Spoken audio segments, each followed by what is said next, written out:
In other news, Energy Regulatory Commission denied that Ducut's future is again on the line. The pressure for her to resign is gaining momentum.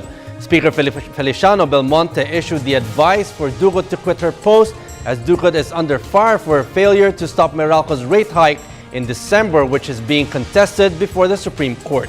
This report.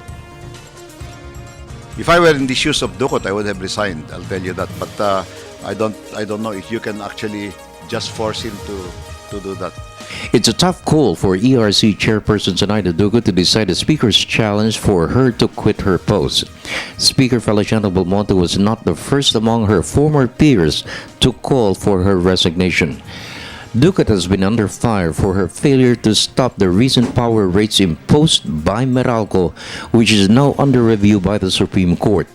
Ducut was accused for the hasty approval of the rate hike despite the ERC's failure to conduct public hearings to review the concerns of consumers. In yesterday's hearing of the House Energy Committee, again in the line of fire, Congressman Nery Colmenares cited Ducut's failure to monitor rate adjustments and the slow pace of the ERC's probe of alleged collusion of power producers for the shutdown of their operations when the Malampaya gas field was shut down for maintenance.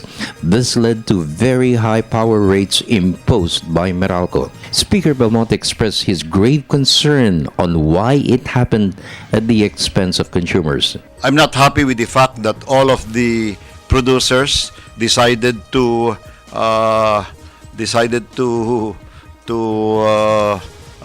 do their maintenance at the same time instead of on staggered things. Pakatapos I'm also not happy with the fact that it was well known that they were gonna do that, and yet no advance planning had been done or adjustments had been done in advance. Instead, in the very middle of our predicament and our problem and our tragedy with respect to Typhoon Yolanda and other calamities, all of a sudden this is put in front of us. And I think that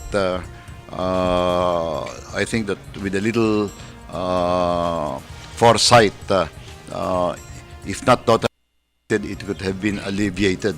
The probe is expected to be the basis for reforms in the APIRA law, which somehow failed to deliver cheaper power rates after 13 years. A list of reforms have been proposed. The review of the pricing structure of the wholesale electricity market, or WESM.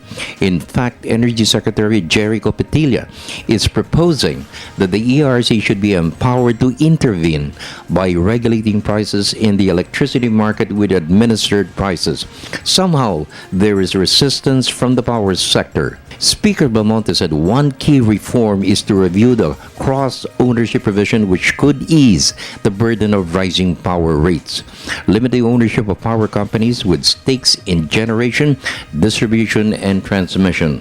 Was it able to accomplish the purpose for which it was done? Ang purpose for which it was done is really, at the end of the day, is to lower the rates and to prevent the government from hemorrhaging on the debts of the NPC, while being able to give adequate service. For the People's Television Network, this is Freddie Abando reporting.